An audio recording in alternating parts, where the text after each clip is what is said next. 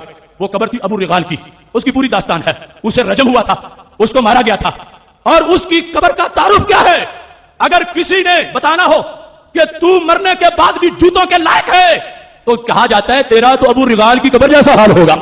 جس وقت جریر نے فرزدق پر تنقید کرنی تھی تو جریر اس وقت فرزدق کے بارے میں یہ کہہ رہا تھا اذا مات الفرزدق فرجموه كما ترمون قبر ابی رغال.